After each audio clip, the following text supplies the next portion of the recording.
I'm taking a strap. I'm strapped up. What's happening? What was that about? Let's make the fight happen. We strapped the fuck up. Yes, ladies and gentlemen. Welcome to episode 135 of the SZN Podcast. As always, I'm your host, Kam. I'm your host, Flowz.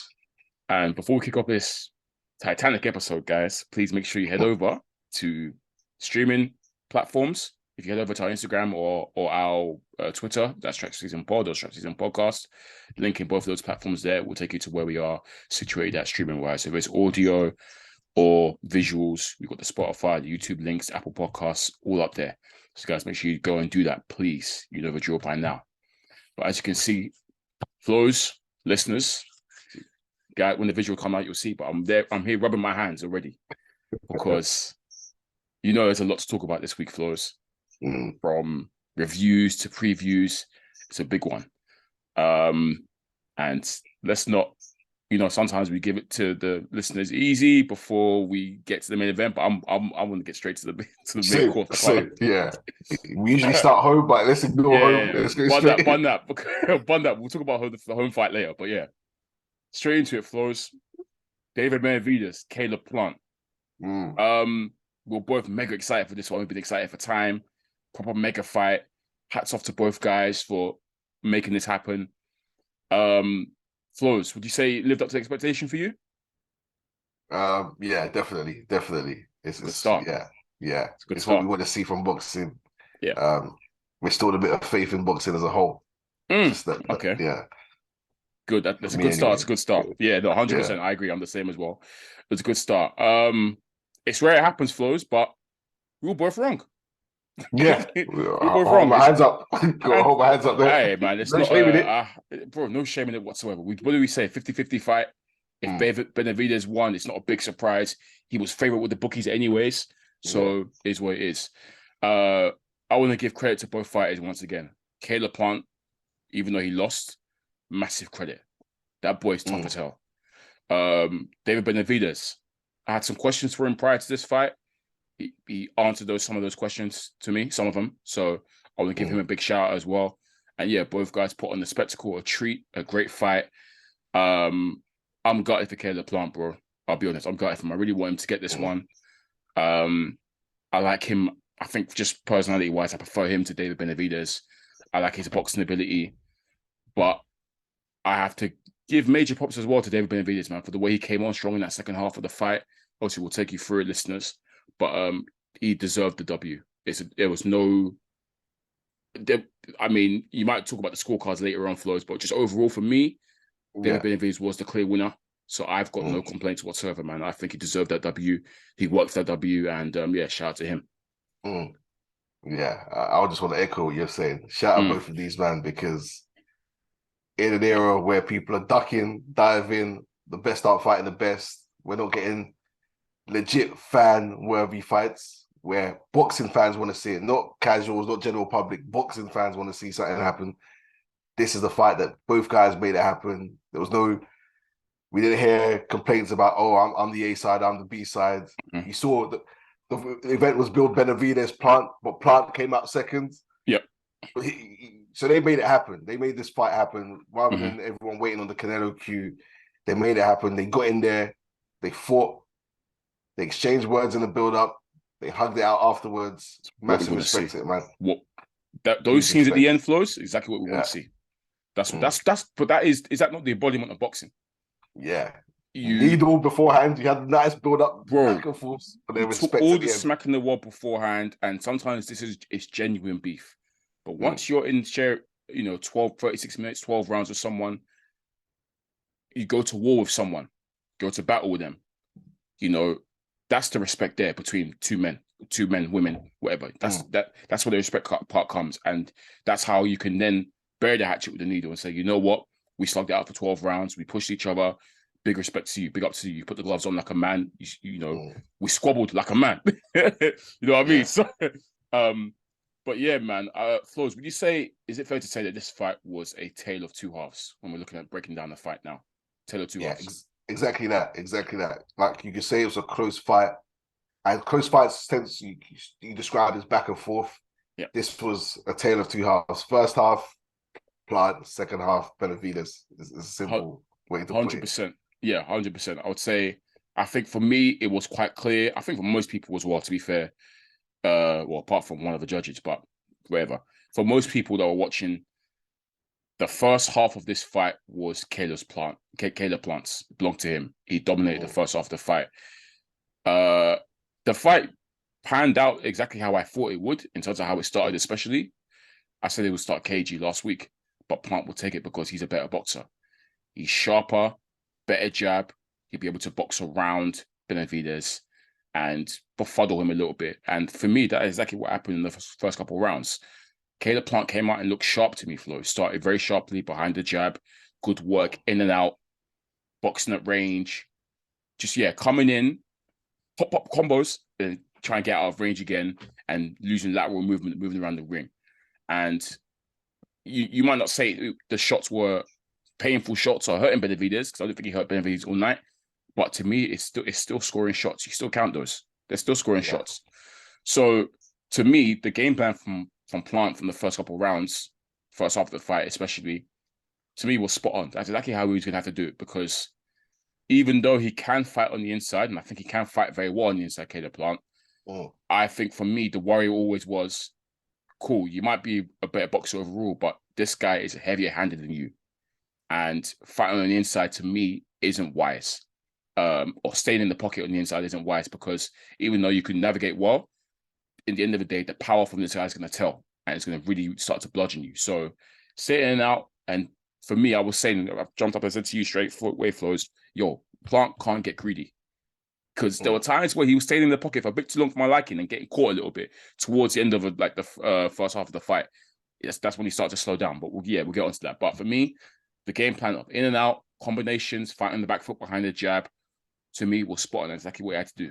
And obviously that was their game plan. And the ring was quite large. I think they said that it was quite a big ring at the request of Caleb Plant and his team, because that's what they had. They wanted to move around in there. So fair play. For you, Flowz, I know for you, you're the same as well. I guess you planted the first half of the fight. The first half. Was the game plan right for you as well? Spot on for you?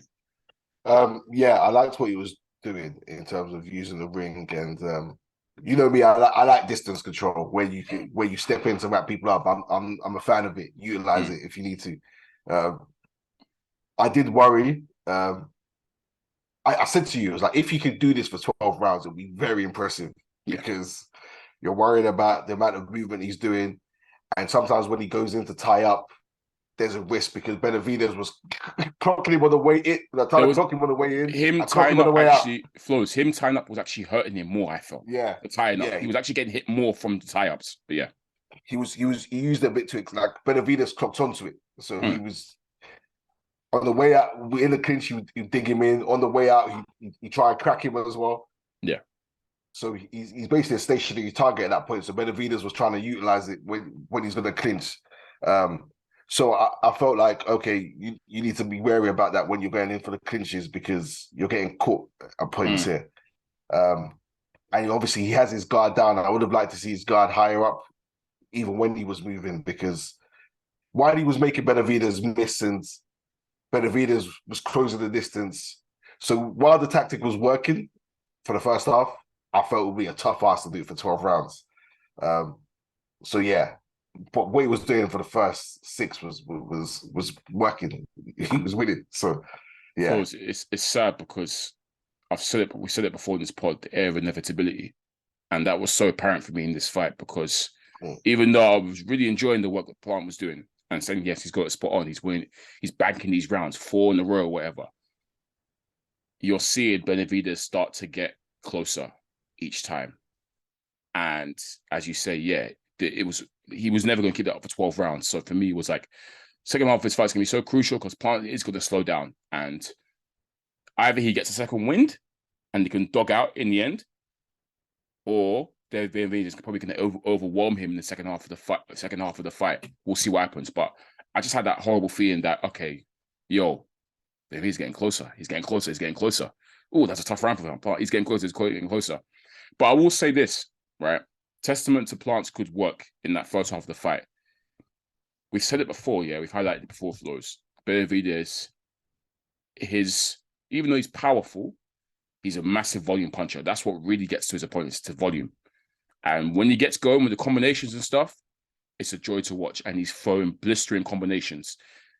If you notice, Flowz, the first half of the fight, offensively, probably the worst I've seen David Benavidez in terms of output. Single shot each time, bro. He's not known as a single shot guy. Because of Plant's defense and because of how well Plant was moving and stuff, the movement, etc. He was resorting to single shots every time. The volume was lacking, and his punch output was lacking, probably the lowest that he's ever been in an opponent. So credit to Plant in that sense for getting that right. But again, yeah, the fact that he was getting closer and closer and closer.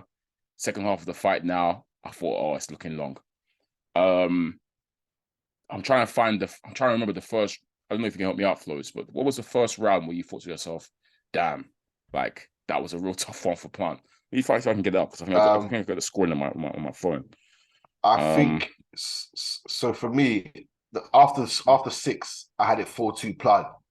Yeah, and I remember saying to you, Benavidez is going to close the distance. I think it was a 6th round. Something. It might be the 6th. Yeah, I think I was like, it depends on how Caleb Plant recovers. Yeah, that's going to be the key. It might have been the 6th because I think I gave. He was hurt badly, and I think I gave Plant the 7th actually. Even though,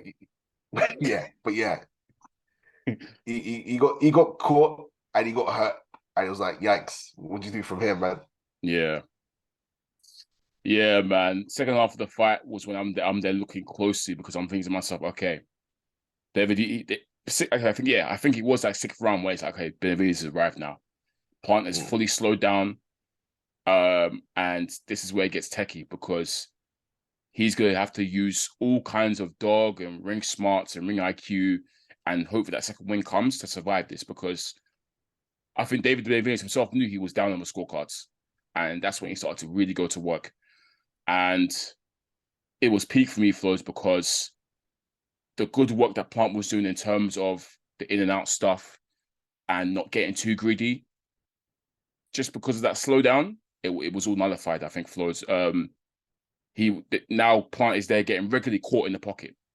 And we know that's just not going to work with a guy that's so heavy-handed. You regularly getting caught in the pocket and staying in the pocket and not being able to maneuver anymore, tiredness. It's just that intensity and pressure from Benavidez really then start to break down Caleb Plant in the second half of the fight. And the fact that Benavidez, you're gone. It was round 8 where it was like he could get stopped any moment from after round 8. It was from round 8 where it was like, yeah, he's a survival mode. Every round, from round 8 especially, from round 8 onwards, it was a case of Plant will start the round quite well, jab, jab, jab. He will then get caught with a heavy shot and hurt. And then for the remaining 2 minutes of the round, he's on survival mode. That's how it went with every single round. And I'm there thinking this guy can go at any moment. Lord knows how he hasn't gone down. Lord knows, obviously, well, I'd say Lord knows. It's because he started to do spoiling tactics in terms of hugging and holding, and he made it very ugly and scrappy. That's how he survived, really and truly. And I think that's just, well, dog, survival mentality, ring, experience. You know, some people just know how to survive, you know what I mean? But it doesn't make for good viewing, Flowz, when it's happening every single time, like clockwork.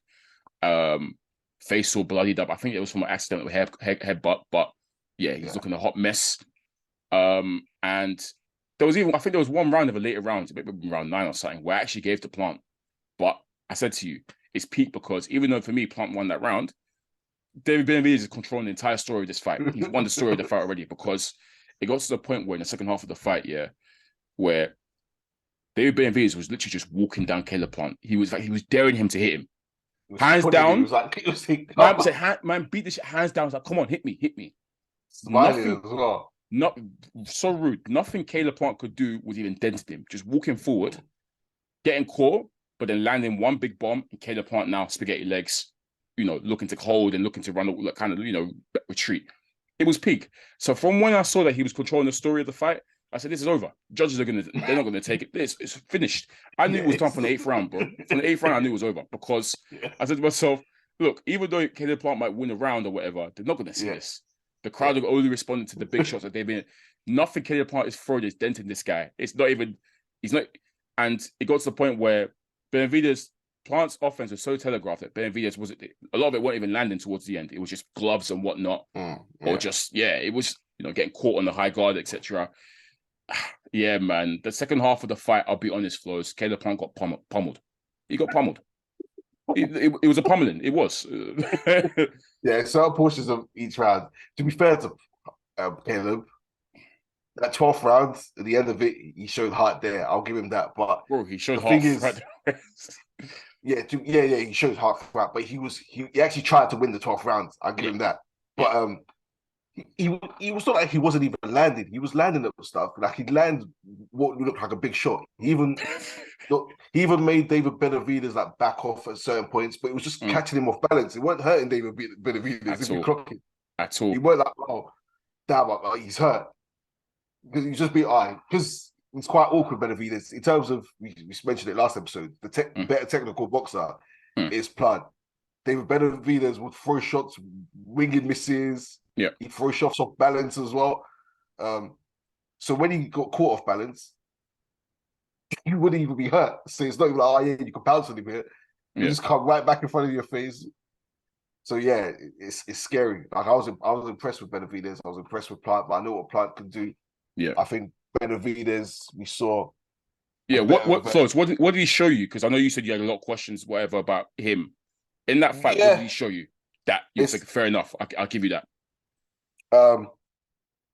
We know he's relentless. I think his hand speeds, we know he's quick, but he was doing some good counter punching as well. Yeah.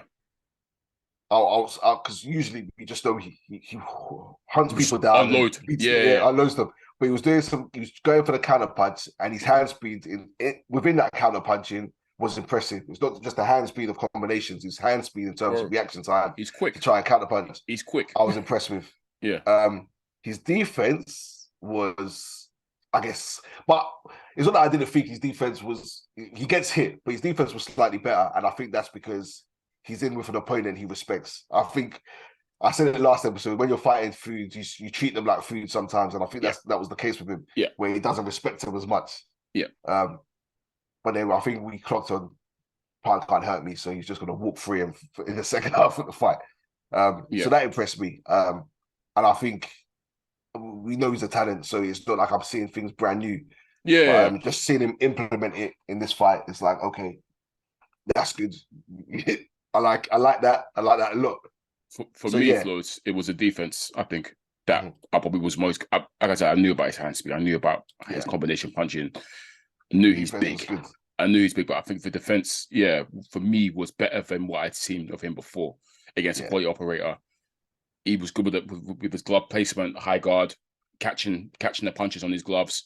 He was very good at that. And the counter punching as well. He's not usually a counter puncher. We know that. And I guess he suits just because of his speed and his power. It actually works for him. And there are times when he was just being content to let Plant come first. Plant, who is actually a counter puncher himself, you're thinking, okay, but he was happy for him to unload and him to just catch him with a big boom. And the power. I mean, we already knew about that. The Plant survived in that second half of the fight just of pure will and determination, to be honest, bro. I mean, we already knew he was tough as hell, but that boy is really tough as hell. He's tough. He's tough he's tough as hell, man. Massive credit to him for surviving. Even that 12th round, I was applauding because they both went for it. I mean, I knew David Benavidez would look for the knockout because he wanted to stop him, but I just respected Plant so much for putting it on the line that 12th round, even though he had no business doing that. He actually had no business because every time they exchanged, he was clearly hurt. He was coming off worse each time, but just bit down the gum shield. I said, I'm not going down. I'm very surprised he never went down in that entire fight. David Benavidez is a knockout artist, and a lot of those shots that Plant took, a lot of man would have gone down. A lot of man. So, man, pure heart, determination, warrior. Yeah, right. Well, I saw a lot of criticism for a certain Kenny Bayless, and I want to ask you: do you reckon he's the reason why Plant was able to survive? Yeah. Okay. Kenny Bates is probably my favorite ref. You know, like I've never had the issue. Yeah, if I'm like pick favorite refs, Kenny Bates is usually up there. Like I've been a fan of Kenny Bates. Like I like obviously I've seen him in so many big fights now that he's won a very highly respected, recognized ref. But he didn't let them fight on the inside at all. Every time there was no just jump in, break him up straight away. Yeah. What was that time when I don't know what happened. Remember when he gave Plant was in trouble. I don't know if it might have been a clash of heads or whatever, but he randomly stopped it. It was the 8th round. Yeah, and Plant wasn't even complaining or anything, but he just stopped it anyways and just once, and then he gave Plant a massive rest there. It just seemed like for Kenny Bates just wanted to be too involved for my liking. And usually I think for me, he's usually a top quality ref. But I think, he helped Plant a little bit with that. Plant never got a warning for excessive holding, I swear. Or he might have got a warning, but I don't think he got deducted or anything. And I'll be honest, Plant was holding a lot. He was holding excessively towards the back end of the fight, which he had to, but yeah. I don't think it was the best performance from Kenny Bates, I'll be honest. You see, I remember after watching that fight, I remember we had a conversation. The episode after Josh Taylor Ramirez, Danny was on the pod, and he was very critical of Kenny Bayless. Yeah, the whole boxing world was critical of Kenny Bayless during that fight because remember he was doing the same thing. Anytime they clinch, break it up, always diving in. And I remember I said, because I feel the same way now, that I ain't too bad at it because it's Kenny Bayless. We've seen him enough times to know exactly how he's going to ref the fight. As soon as they clinch, break up. As soon as he dives in to break up, and he's not usually a big point deductor or big warning guy. He's usually just in straight away. I swear he never used to be this quick with it. I don't know. I need to refresh my memory, but I don't know. I can't remember if he used to be this quick with it. I think to other Floyd fights I've seen him do. I can't remember, but he's done it with Floyd previously. So it's I just feel like it's Kenny Bayless. Anytime they clinch, he's gonna be he's always in there. maybe so. To be fair, and he's been great ref. Everyone, no one legendary ref. But it's come up a few times that Kenny Bayless ruined the flow of the fight. And it's a particular type of fight when it's usually like a boxer versus a puncher or something. That's where it becomes a big issue. So I wasn't too bad at it. I saw people saying he has to go. But I was like, it's Kenny Bayless. That's what he does. You can even take advantage of it, which I think maybe Plant was trying to do. Actually, it wasn't, as I said, Flowz, it wasn't working for him. He was getting hit in more than when he was clinching up. So Benavidez was rough housing him. There was one time when Benavidez elbowed him. Did you clock it? Pull him through the elbow, fam, in the clinch. It was but I wasn't too mad at Kenny Bayless just because I was like, I expect it. That's pretty much it. I expect it. So I know people were slandering him, but you're going to see that with Kenny Bayless. But David Benavidez came as a statement win. Probably the best, clearly the best win on his resume. I think the crowd were happy. Great fight overall. Boxing fans happy. They delivered. And Benavidez got his W. It's the best win out of all these men. Out of all these men who are chasing Canelo. Because remember, we said none of them are fighting each other. None of these men, you said, Canelo's cherry picking. They all say this, but they never go fight who Canelo is beaten. None of them. So he's David Benavidez right now. All I've asked him was for him to earn it, and he's earned it for me. He's earned it massively. I want to see it now. Canelo Benavidez, let's go, because he's beaten a former champion, a 50-50 potentially, how we saw it. And you've beaten someone who Canelo's faced. None of these other men are doing that. They're all sitting on the couch. So perfect segue, Flowz. Canelo. It's got to be next, isn't it? He's earned his shot. He called him. He said, he gave him a lot of respect. So, I always respect Canelo, but now it's time to fight me. It's fair, I think. Canelo's got John Ryder, which we should be able to dispatch. And No shade to John Ryder, great fighter, and I'm happy that he's got his shot. But yeah, we expect Canelo to come through John Ryder. Yeah. And potentially this year, maybe, as I said last week, it's better, I think, for boxing if Benavidez won, because this fight sells itself already. The fans really want it. They can do it in September, which is Mexican Independence. Massive fight. It's going to sell it's going to sell big money, pay-per-view, whatever. It's going to do bits. Yeah, I need it now. David Benavidez, Canelo is going to be super exciting because of the way both of those guys fight. Yeah, man. It's interesting because the Benavidez fans really still think that, Canelo is ducking him and Canelo's scared of that boy. He's not scared of There's no way in hell Canelo's scared of Benavidez. There's no way in hell. And Canelo's not a ducker. Yeah. He said it himself. These men should earn it. These men should earn the right to fight me. So yeah, hopefully now he sees it, and yeah, they make that happen. Yeah. Once again, shout out to Benavidez and Plant for making it happen. Like, he told his man, why don't you fight each other and then come fight me? Yeah. And he's done that. Yeah. And once again, I want to give Benavidez a little respect, because the pre-fight amble, I was dissing him. I was saying, I'm reading off scripts, being cringy. Afterwards, he showed respect. He even said he doesn't think Canelo's ducking him. Yep. But he's earned the shot. And I was like, Facts. You know what? That's a respectful comment. Yeah. And I agree with you. 100% agree with you. After Canelo faces Ryder, gets him on out the way, you best stay away from Bivol, because I don't want to see Canelo. Please stay away. We don't want it anymore. You'll lose anyway, so just forget it. You will lose. What we want to see is Benavidez v Canelo. Let's get it. I'm on that train now where everyone was shouting about it, because he's earned it now. Yeah. We didn't see him against J. Leo Love or Gabriel. Caleb Plant. That's a former world champion. That's a serious name. That's the best name, like I said, on any of these man's resumes. All the guys calling out Canelo. So yeah, we need to see it. Do you have a winner? Early predict? Man, yeah. You got for me right now, Canelo wins. Yeah. No question about it for me. Yeah, no question about it for me.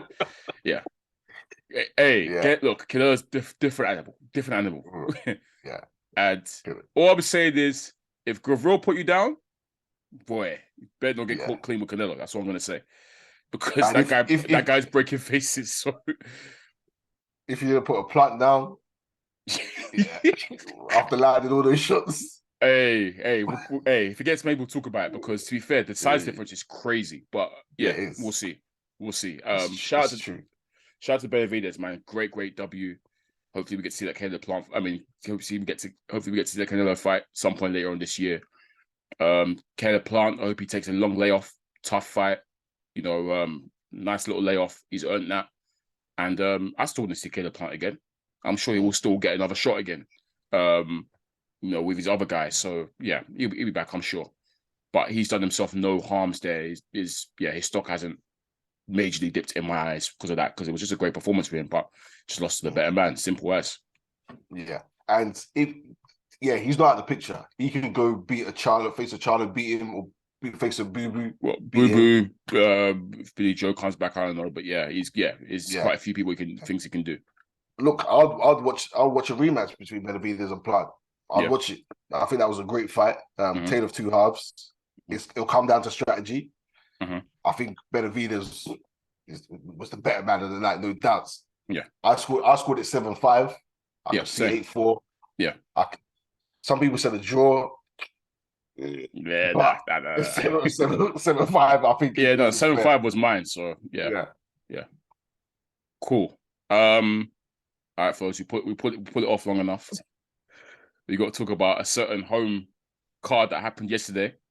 Making his boxer debut, Lawrence the Source Okolie. Flowz. You come across a lot of bad reactions from fights, etc. But Flowz, this one is seriously unanimous with the fans. No, it's bad. Like, it's really bad. Like, I'm just seeing tweets upon tweets, a reaction, different group chats, reaction upon reaction. Flowz, how bad was this fight? Bro, I've been on this podcast several times and defended Okolie. Yeah. All the time I've defended him. I've always backed him. We have. Look, yeah. we've said, oh, the label's harsh. People remembering the wrong fights. He's improved. Yeah. This was a stinker, bro. A real stinker. Like legit. Like you sometimes, like I weren't familiar with David Light. I'll be real. Yeah. Apparently, it was a mandatory. I don't know how. I thought it was. I thought it was. You know. I did think it was because I heard him. I think I heard him in interviews saying it was a mandatory. But yeah, damned an indictment on the cruiserweight division that he's a mandatory because so rude. It's one of the worst divisions. I'm looking at this guy. I sometimes think unknown quantity. Did he impress? David Light didn't impress me. That Kalic guy, for example, when he came in for Watty, unknown, but he looked good. Yeah. Yeah. This David guy Light didn't impress me. Didn't impress, but he was catching Okolie as well, which was nuts to me. Bro, it was poor. And I won't even pin that all on Okolie. I won't do that because the atmosphere wasn't there. The commentary was poor. Flowz. Apparently, the whole card was shocking. Apparently, the whole card was because I didn't see the whole card. Apparently, the whole card was piss poor. Bro, and then when I'm seeing videos of people blowing out midway through the main event, that's peak. That is crazy. That is crazy. I won't put it all on Okolie. I'm going to put it on Sky Boxer. Piss poor cards. The main event was poor because Okolie needs to be mandatory. Okay, whatever. But don't make that the main event. Then it was dull. It was bad. I was annoyed that I wish I went to bed so I could have more sleep to watch Caleb. Boy, Eddie Hearn is smiling somewhere, boy. What I say about Okolie? It's interesting because obviously we'd said that we thought that under Shane McGuigan, Okolie kind of turned the corner a little bit. Was becoming a lot more better to watch, opening up more exciting to watch. And obviously we said one of the main things we said about Okolie was he was still mad raw and still trying to figure out how to box with his size and his body. And it will come eventually. And under Shane, I thought we were seeing progress. So it's such a shame that obviously that relationship came to an end and he's gone to Sugar Hill. I will cut him a bit of slack and shoot some bell his way a little bit in the sense that yes, I think ring rust does play a part. I think a 13-month layoff. And also new trainer kinks Flowz. So that is something always. That will always be something. So I will shoot him some bell in that sense that it's a long layoff and new trainer. But I wasn't expecting to see a fight like that. Let's put it that way. Just lack of engagement. Just dull. Just really, really dull. And it's sad because Okolie, let's not beat around the bush, man. Boxing fans hate Okolie. They really, really hate this guy. They're itching to kill him. Bro, it's to the point now, but because they dislike his fight so much, I'm seeing them raise up certain guys' names as guys that would ruin Okolie. People, they're saying Chris Smith beats Okolie. Knock it off. Knock it the hell off. Cool, I know you don't like the guy, but let's keep it a buck now. There's no way Chris Smith is beating Okolie. I'm so sorry. They're mentioning certain guys. I'm thinking, cool, man. Okolie's knocking this guy out. Separate the fact that he's not a great watch. Move that aside. Yeah. Let's be serious now. He's not going to lose to Chris Billings, who's improved massively, by the way, since he lost to Riakpo, but he's still not on Okolie's level. So, now they're all rooting for Riakpo to beat him. Where Riakpo used to get the same criticisms, right, about him being a hugger, being boring, blah blah. So it's funny, man. But boxing fans are fickle and they're only going to remember what they lost. Because I felt like under McGuigan, Okolie's, that whole tag that was on him was starting to change a little bit. And fans were starting to, kind of praise him a little bit and say, he's doing well. That's a great performance from him, blah, blah. But obviously, this fight just took it 10 years back to post-Chamberlain kind of thing, which is a shame now because fans didn't run with this. It's the preamble as well. Remember the Glowacki fight where I was mad and super impressed because he boxed perfect. I was like, this is how you need to be boxing. Great work. Yeah. And like you say, new trainer, whatever, new card, new pressure, whatever. Yeah. The preamble with him and the beef with Eddie Hearn, people have taken a side in with Eddie Hearn, talking about how he's boring, how he doesn't sell tickets. Yeah. So for him to go and drop this, it just made it 10 times worse. People were itching to go to him. Oh my gosh. But so and Okolie doesn't care. To be fair, he seems very strong person. He doesn't give a damn. Yeah. And he doesn't. He can ignore them. As long as he keeps winning, keeps getting titles and whatnot. But Yeah, it's just funny seeing the shift. Like fans are itching for this guy to lose. They're itching for him to lose. They can't wait. So because of that, Flowz, I need to keep winning. He's gonna keep winning though. That's the thing. He's better than all these fans. And the thing I keep saying to people, oh, he was Okolie's trash, Okolie's. I keep saying, I've got people pop up to me and say, yeah, he's so bad, blah blah blah blah. And I say to them, cool, but he's still beating all these guys. Like that size and that power, he's stopping everyone, or he's beating everyone. So yeah, it's horrible to watch. I kept saying, my boy on the pod called it a villainous style. It is. It's a horrible style, but it's bloody effective, and it's gonna be so difficult for people to beat unless you're his size, really. So yeah, he's gonna keep winning, and it's not great for us to watch, but it's gonna rile up a lot of fans that he's gonna keep doing it. See, I don't mind it if it's against a quality opponent. Against the David Light, no one wants to see that. That's the fact. It was that type of fight. You can't use David Light, no one cares. That's what made it worse. If it was against a Chris Smith, then you beat a quality opponent. That's fine with me. David Light, come on. Flowz, I was seeing fans say, oh, Jai Apatai's going to destroy Okolie.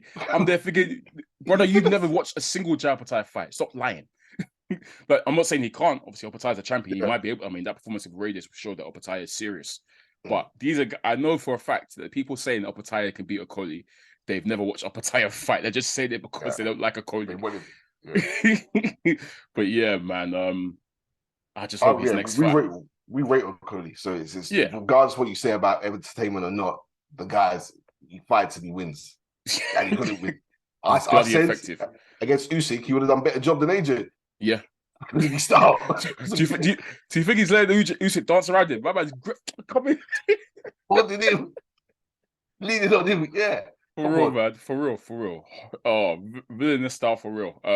But I do hope that his next fight he can be a bit more pleasing on the eye, just to get some of these fans off his back. But hey, man, he's like you said, Flowz, he's gonna keep winning regardless. But I think Ben Shalom's gonna learn now that Okolie might be a tricky one to promote, especially to main card. So yeah. But yeah, no, shout out to Okolie. He got the W, and we'll see what he studies next. Reactpool wasn't in attendance, I swear, which is a shame because I felt like they kind of missed something there. But I don't know. Obviously, he said something about he wants to unify, but he said, but if Richard wants to fight, he'll fight. It's cool. So we'll see what happens there. Yeah, he's never done smoke. Yeah, I'll give him that. Cool. All right. There was another fight as well over in America, Flowz, that we can quickly touch upon as well. We didn't preview it last week, but it's worth mentioning because it was a good fight, really good fight. Jose Ramirez versus Richard Commey. Flowz, this was a a scrap from the very first ball, wasn't it? The first round. Serious scrap. Shout out to both men. Proper war of attrition, I think. I like to put it that way.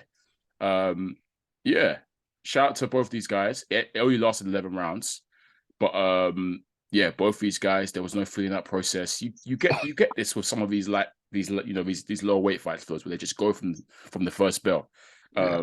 Chocolatito fights are usually like this, for example. But war of attrition, and I think as predicted, Ramirez, who is probably the quality opposition in there compared to Commey. Commey's been around the block for a while now. Always a tough night's work, Commey. Like he'll give you rounds normally. Yeah. Very, very durable, very tough, strong African. But Ramirez eventually broke him down and won the war of attrition in that 11th round, dropped him twice in the 11th. But it was a nice W for Ramirez. I think he's been out for about a year now. So it was good for him to fight. I just want to say one thing though, Flowz. That one thing that cracked me up in the comments afterwards from Ramirez. He said, he's willing to fight any other champions. And then he said, if Regis Prograis is serious, then they can get it on. I just want to say, it's not about if Regis is serious, it's about if you're serious, Ramirez, because I swear that fight could have happened, Flowz, and Ramirez ducked. That's all I'm going to say on that one. Yeah. Well, it's really if he wants it. I'll talk about the fight, and then I'll talk about that. Yeah. Firstly, firecracker. I was lying there, it was on, I was watching it. Before I knew it, I was sat up. Before I knew it, I was on the edge of my seat. I looked at the time, it's less than 1 minute in. He's not got it cracking immediately, which was brilliant. And it was like that for 11 rounds. They were going at it. They were both landing. Commey, is this his first fight at 140 or second? Who did he lose to last time? Commey. He fought Pedraza to a draw. Was it a draw? Yeah. Okay. I think that might have been his. So it might be his second fight at 140. Yeah, that would have been okay. Yeah, I think that Pedraza fight was at 140. I think. Yeah, I can confirm. Hang on. He was landing. He weathered the storm because it was that first round. I didn't think it was going 11. Yeah. So they got it cracking, and once again, Commey doesn't really go out sad, apart from Teofimo, where I was blown away by what he does to Commey. Yeah. he doesn't usually go out sad. Even the ending, I'm not sure. Was he injured? Because he took a knee and then he didn't get up. He gave up though. He was smiling as well, Flowz. He gave up. He said, "You know what? I've had it." He gave up. Yeah, I wasn't sure if he hurt his hand. I don't know. I didn't watch the post-fight interviews, but great fight. Now Ramirez, you because this is one of the most legendary cases of ducking I've ever seen. Oh. Because once again, him v Prograde was ordered. It was there. Ordered. Yeah. Ordered. And now it's on you guys to negotiate the fight and make it happen. This guy went a different route. He rejected before the offer was made. Yep. I've heard him talk about he wants to get the belts back, go after the champions, win the belts. I was like, how? When you I swear the Commey fight, the Prograde fight, it was initially talking about the purse, I think. They said it was like the money wouldn't have been there or something like that. That's what I think the excuse the manager made or something like that. But yeah, it was an excuse. He ducked. It was a duck. You negotiate then. Yeah. What you have to do is negotiate. I think the split was 65-35, whatever it was. Yeah. That's the standards. But you negotiate. And he was talking about he needs a meal. It seems you want the belts or the money. Don't make excuses. Don't say he needs to be serious. You ducked. Cheeky. Look, these wins sometimes give these fighters short-term memory because it's not about, like I said, it's not about if he needs to be serious. You need to be serious. Do you want it or not? Because the fight could have been made. Yeah. Don't say you're after belts when it's put the asterisk, say, but I need to be paid right to get the belts. Yeah. But it's an era of ducking at the minute. No one, people trying to. It is an era of ducking. Cepeda ducks, Shakur, all these men are ducking. Isaac Cruz ducks.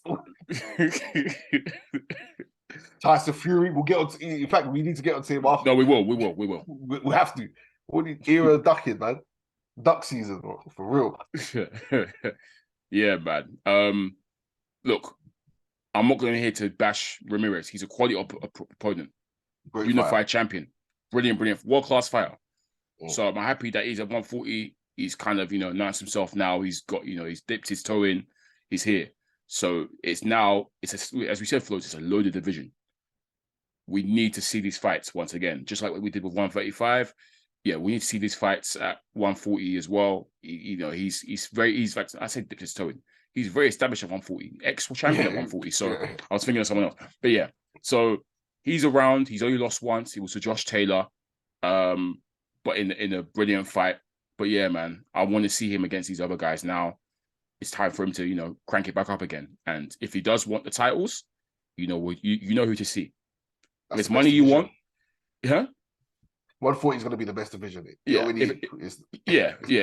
If it's money you want, again, you know who to see. There's people you can make fights with. So, yeah, man, I just don't want to see no more excuses, no more ducking, getting there with the killers, because you yourself are a killer, Ramirez. He's a brilliant fighter. So he should be talked about in the mix as someone that's dangerous, someone that is a potential to, run this division. We think Prograde is number one, deservedly so. Prograde is number one at the moment, but there's a lot of guys, as we know, a lot of men around there. So, yeah, Ramirez, get invested, get in the mix. Simple as. That's it. All right, that's all the reviews done, Flowz. It's a big preview we've got to do now. It's AJ fight week. He's back. AJ, Jermaine Franklin, over at the O2 on Saturday. Yeah, Flowz, would you say that this feels like an atypical AJ fight week? In fact, I feel like it's not the usual hoo-ha, maybe because it's a comeback fight and it's the opponent.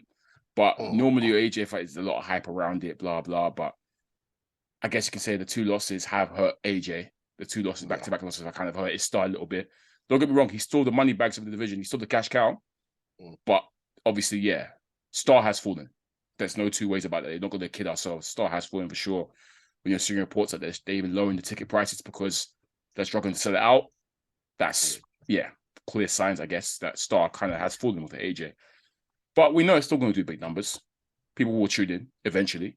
It's AJ, right? So he's still, as I said, he's still the cash cow. Flowz, this is an incredibly important fight for AJ. You might say with this opponent, is it really? But you can't fathom it, Flowz. If he loses Jermaine Franklin, it's disastrous. It really is disastrous. This is a crucial fight for him in his career. So crucial. Make or break almost. It's crazy to say it, but mad crucial. That being said, I'm confident he comes through Jermaine Franklin. I am confident. I'm confident he comes through Jermaine Franklin, but listeners, I want to say it. Obviously, I don't know if you saw Jermaine Franklin against Dillian Whyte and his great performance that Flowz, I think you said you actually had him winning. You said they won that fight. Won. Yeah, he did. For you. As far as what I saw, he won that fight, but yeah. And people would say, okay, but is that down to him being good or Dillian Whyte being cooked food? I might say it's a bit of both. I might say it's a bit because Flowz, that performance from Whyte, that was scary. But I do think Jermaine Franklin is a good fighter. From what I saw against Dillian Whyte, I saw tools, I saw ability, good jab, fast hands, good boxing ability. He's a good fighter. And AJ can't take it lightly. So as much as I expect AJ to come through, and I actually expect AJ to come through with a statement knockout W, if AJ's off in any way, he as scary as it sounds, he can lose this fight. He can lose. But I expect AJ to come through. Yeah, he can. It's very possible for him to lose. I agree with you. I think AJ needs a statement win to put his name back on the map. Big time. The commercial success of AJ and his popularity has become, because obviously with boxing, you need the casual fans to drive your popularity. Facts. But he extended just to the general public in a way like YouTube boxers do, like Jake Paul and Tommy Fury. Everyone knows about AJ. Like your girlfriend, your auntie, your mum, they'll know when AJ's fighting. Yeah. He's lost the general public now. It's only the casual fans and boxing fans he has now. So his appeal has dropped where people, like my wife was like, oh, AJ's still fighting after he lost twice. I thought he's retired. Like, I think that's how boxing works. That you lose twice, it's over for you. So, that's so funny. Like, he's fighting after he lost. Like, I was like, yeah, he's fighting. That's his job. Like, people lose. Yeah, that's how far he's fallen in those 2 losses. So he needs a statement win to kind of put his name back on the map. If he struggles, if he fumbles, then it's all bad. He needs he needs to stop this guy within 6. Yeah, look, I was saying he can't go life and death with him. He can't do Dillian Whyte. He actually has to knock this guy out or box him up so badly that all fight. That if he's surviving by the skin of his teeth, then fair enough. But it has to be a statement performance and a statement win in my eyes. And I always get nervous with AJ fight time and stuff because we know AJ has vulnerabilities. That's what makes it exciting at the same time to tune into it, because you're thinking, you kind of sometimes think, boy, if AJ gets caught flush, would he take it? What will happen? Blah blah blah blah. Yeah. So yeah, I'm sure leading up to the fight time, I'll probably be nervous thinking, boy, AJ really needs to win. This is a lot of pressure. But I have faith that he has enough about him, still enough left in the tank for him to come through Jermaine Franklin and stop him. Dillian Whyte was able to hurt Franklin towards the end, especially in that 12th round, I think, where he had sort of Franklin on the ropes a little bit. AJ hit harder, punches cleaner, I think, a bit. Well, yeah, no, he hits harder than Dillian Whyte anyways. And that's why I expect him to perhaps catch him. But I think Franklin's going to come into this Flowz even more motivated than he was against Dillian Whyte. He felt like he was robbed against Dillian Whyte. Him and his team. He's going to want to rectify that and really, put a statement out there and announce himself, as he should. And like I said, I still think I think he's a good fighter. And a lot of people were criticizing the opponent. I think it's like you want AJ to fly into a fight with so and so. It's like, come on, man, like, let him get his legs back under him. Like this is meant to be a comeback win for him. He's not going to fight someone that's top 5 in the world as a comeback, even though he tried to with Fury. It makes sense for him to get the statement win and clear the ring rust, get used to winning again explosively before he then afterwards then goes and fights the killer. So I, for me, have no issues with the opponent. And to me, Franklin showed me enough against Dillian Whyte to show that he can hang a little bit and he's a good enough fighter to test, give a good night's work. But it's just you just worry because if he does lose his flows, you know what's going to come next. So yeah, it's a lot of pressure on him. It's a crucial juncture of his career for him to win this fight. Like he can't afford to go life and death. I can't lie. He can't afford to. Yeah, it's a tough one for what to take as a bounce back fight because we talked about Otto Volin. I would have loved to see him beat Ortiz, Luis Ortiz, King Kong Ortiz. That's a little King Kong Ortiz. the boogeyman of the heavyweight division. I would have loved to see against him. Man. But I think Jermaine Franklin is still somewhat of an unknown quantity commercially. He's not a big name. He does nothing for him commercially. And as far as I'm concerned, he's an undefeated fighter. Allow it. So like, people like Deontay Wilder are allowed to take a Robert Helenius. Yep. Go stop him in 1 round. I think AJ needed food like that. Somebody could get out of there in 1 round. 100%. I've said that before, actually. Like you let Wilder get away with it, so why can't AJ, man? Tyson Fury is allowed to take the Tom Schwartz, Sefer, man, yeah. But it's I wouldn't have minded a softer touch or a bigger name who's got a loss on their record, like a Luis Ortiz or also running. Ortiz would have done good numbers in America as well because of just he's rated over there. Yeah, but Ortiz probably wouldn't take that fight. He's docked AJ many times before, so I don't trust him. Yeah, I just feel if AJ wins this, he shouldn't go into another big fight straight away. He will. He should go against. He needs to just. So you want 2 or 3 of not food fights, but just get your legs back under you kind of fights before then they fight.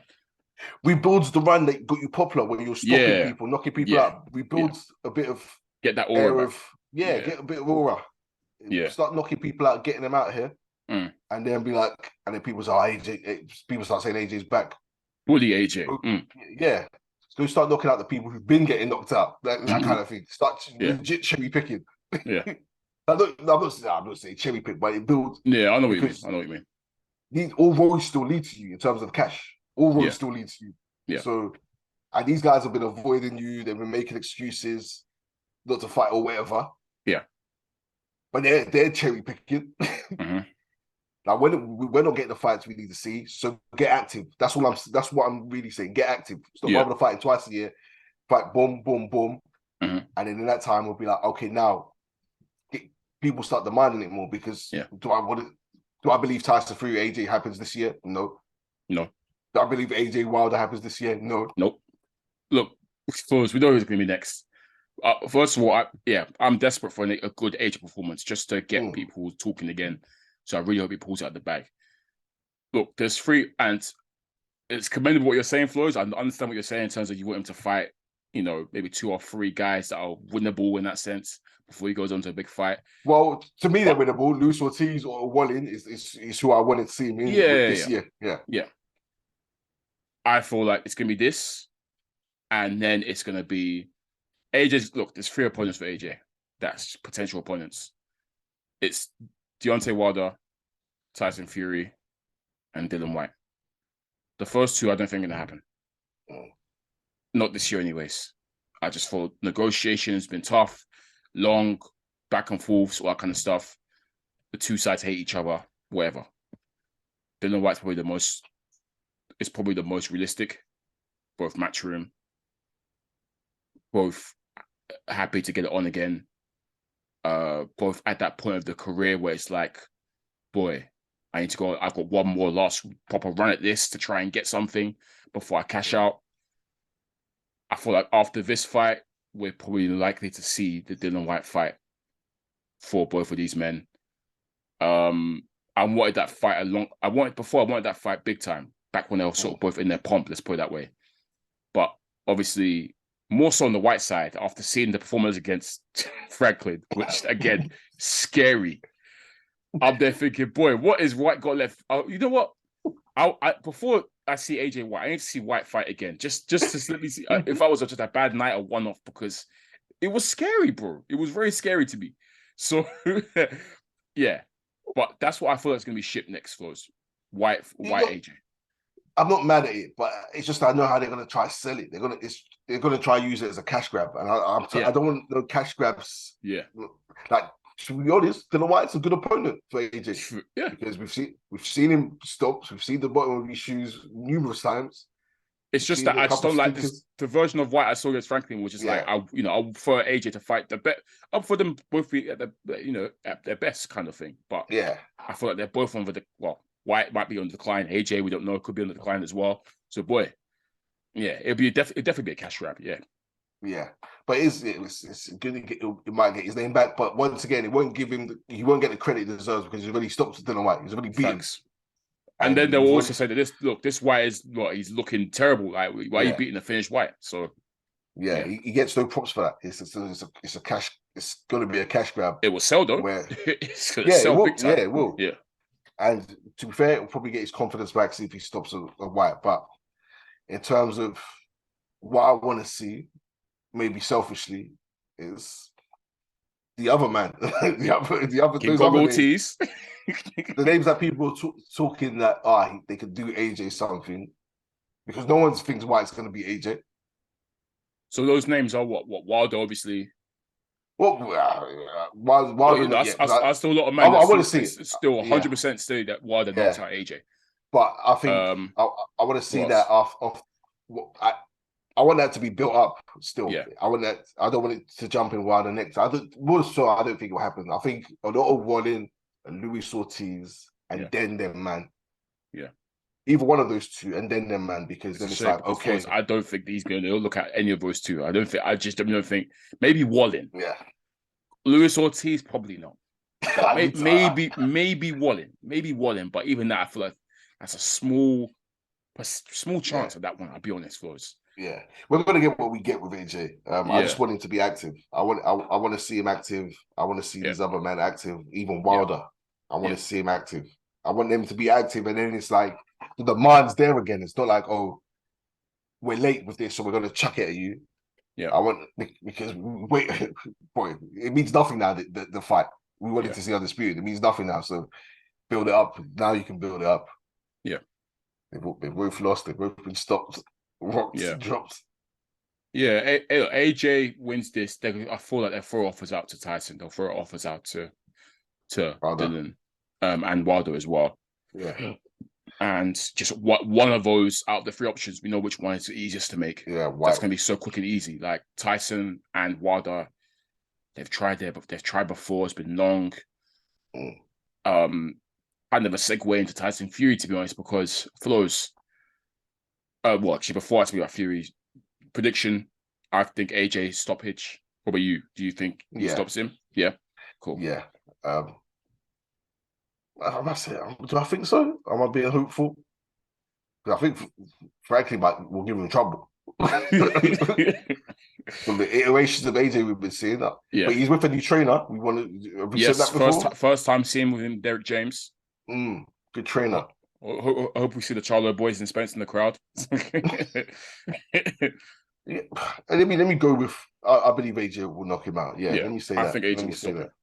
I'm confident, but he has to. Yeah. No choice. Yeah, for sure. I mentioned Fury because obviously he's a potential AJ opponent. Now that we've seen that apparently these negotiations with Usyk are finished, broken down.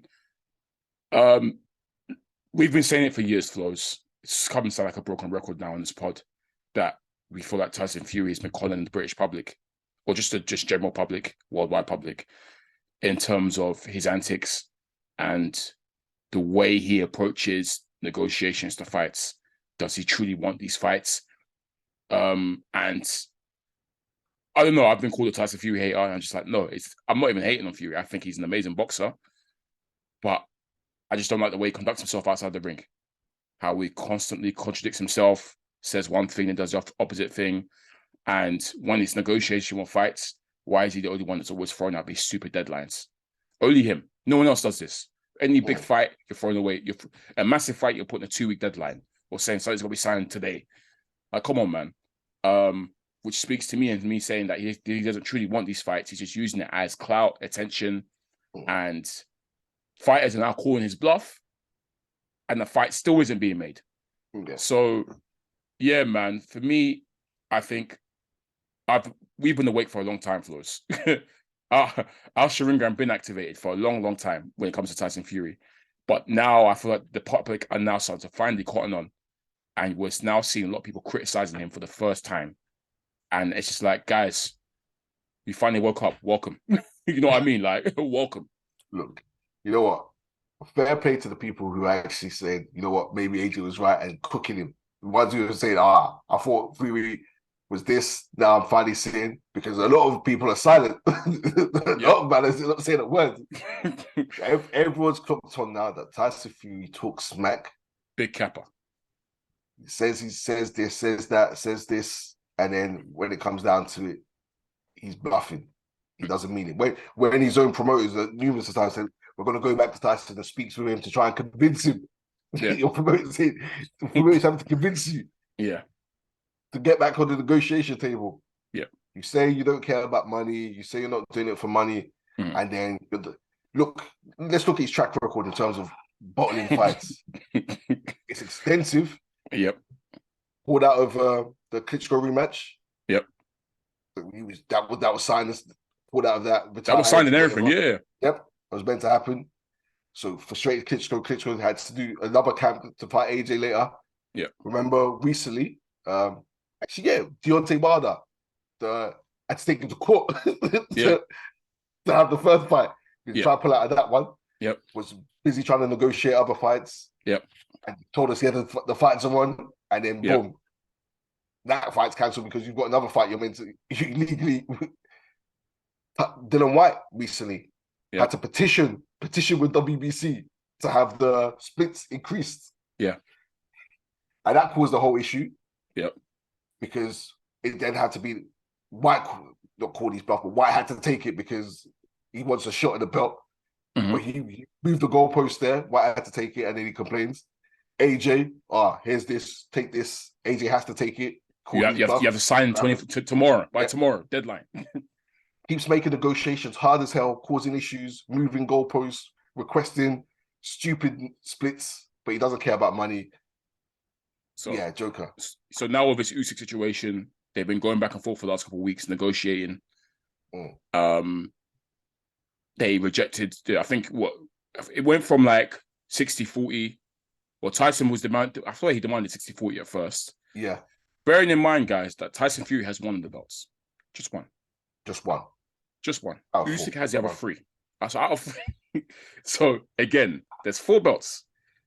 Usyk has got 3 of them. Tyson's got 1. But Tyson's demanded 60-40 splits. Like, fam. Wait, pause. Like Fury, like Usyk is the challenger. Like he's the one stepping up to fight him. Bro's got 3 of the belts. People forget that. That's the thing. Because Fury fans will say, "Oh yeah, but Usyk's the challenger." What challenger? How could the guy with 3 belts is a challenger? The undisputed cruiserweight, the undisputed champion of cruiserweight, the unified, the Olympic gold medalist is the challenger. Is the challenger. That's his resume. Crazy. Crazy. Funny. Obviously, I feel like Fury clocked that because obviously AJ and Usyk fought twice, right? Made money. What they won? One of the fights. One of them was in Saudi Arabia, and they made big bank, a lot of money. And I feel like Fury was expecting a similar kind of payday. Nah, you ain't him. You ain't him. Hey, slow down, partner. Hold on now. You got too much chip in your chip. Because he thought he was him. Yeah. He thought it was Himothy. Nah, buddy, you ain't got the juice like that. You ain't got the juice like that. You are not. Look, AJ's a cash cow. AJ is a massive draw, much bigger draw compared to Fury. I keep saying globally.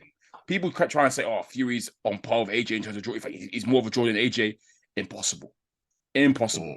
Still impossible. So even with 2 losses, AJ is a bigger draw than Fury.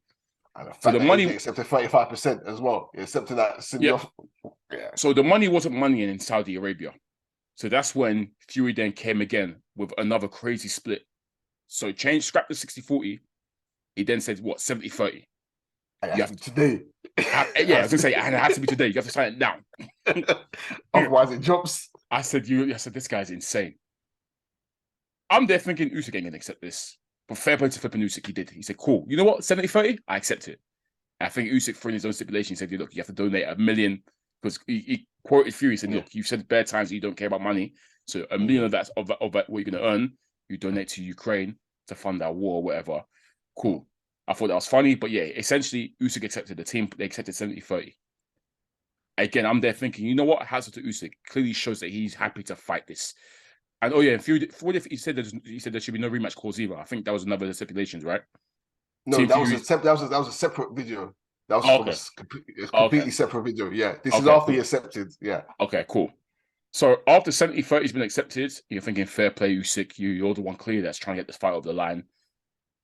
It's broken down again, Flowz. I can't remember the reason as to why it after 70-30 didn't go down. I know it was something on Fury's. It's the rematch. That's where he says, you're delaying it with a rematch clause. How about no rematch clause?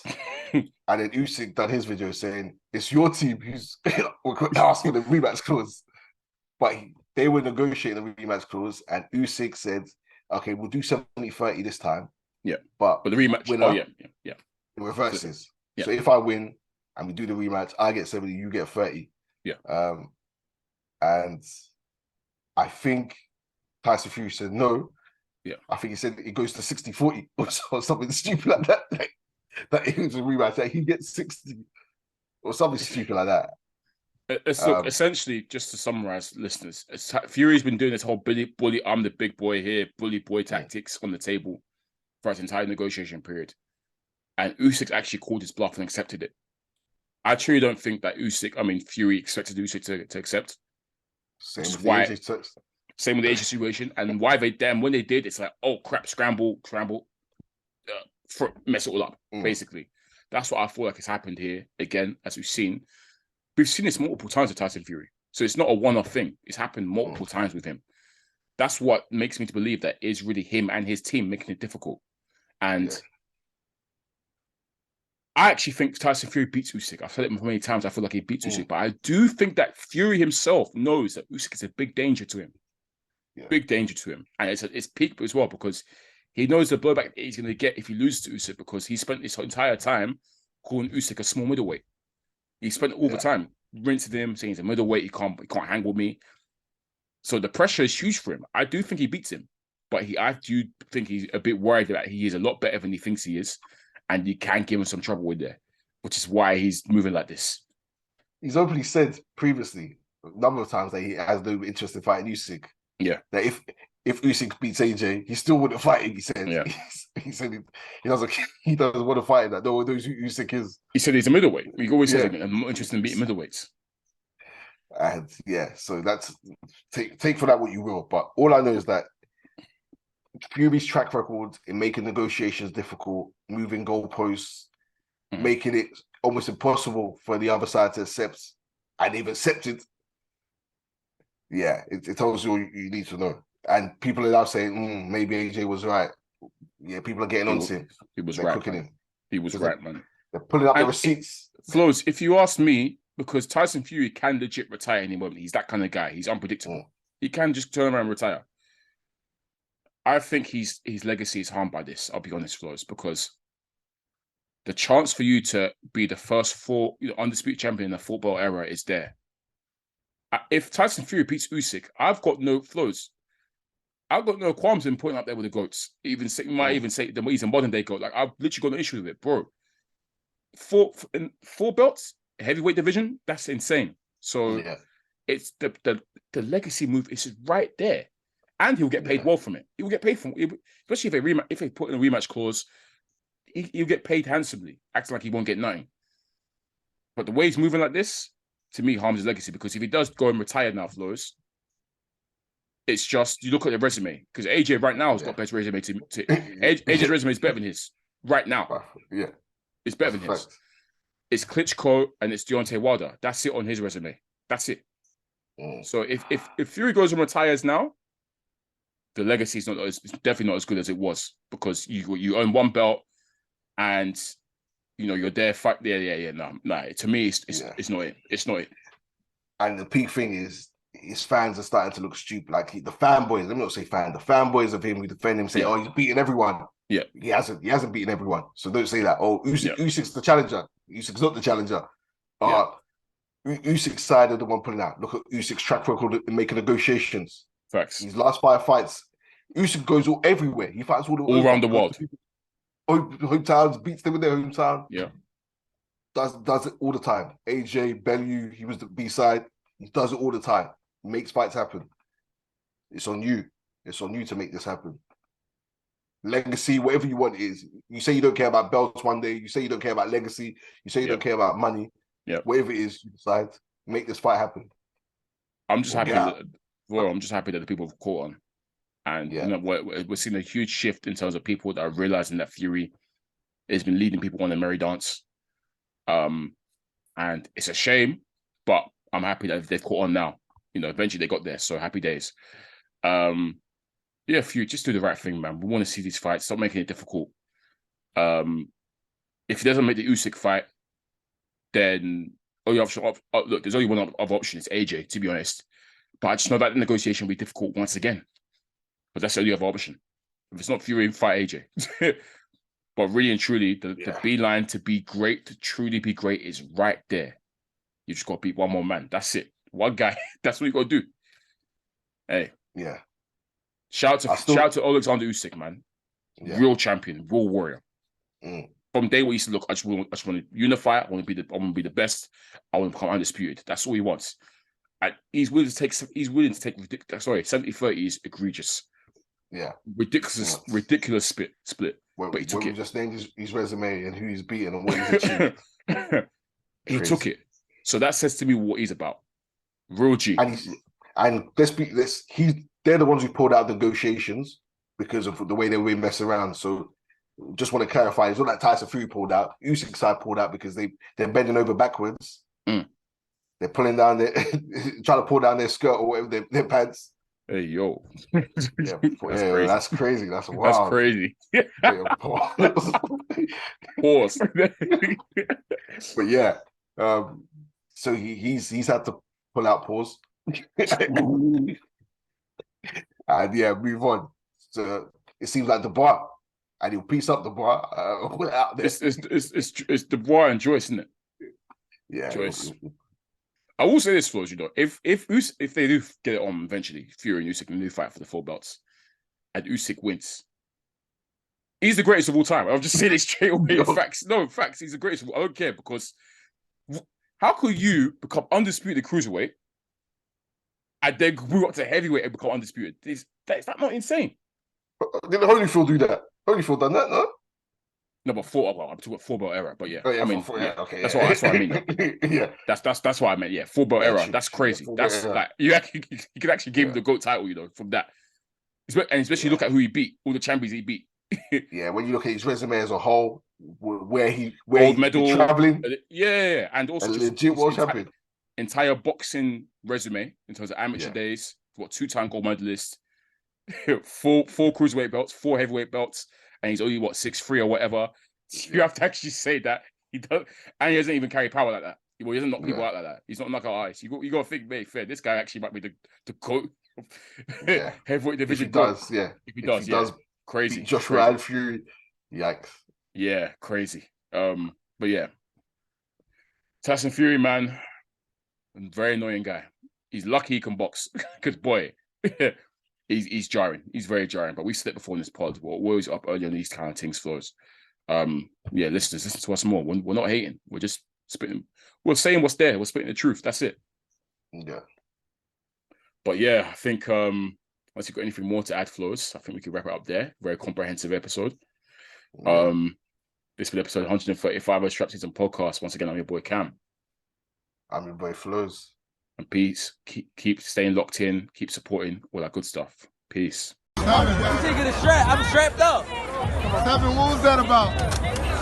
Let's make the fight happen. We strapped the fuck up.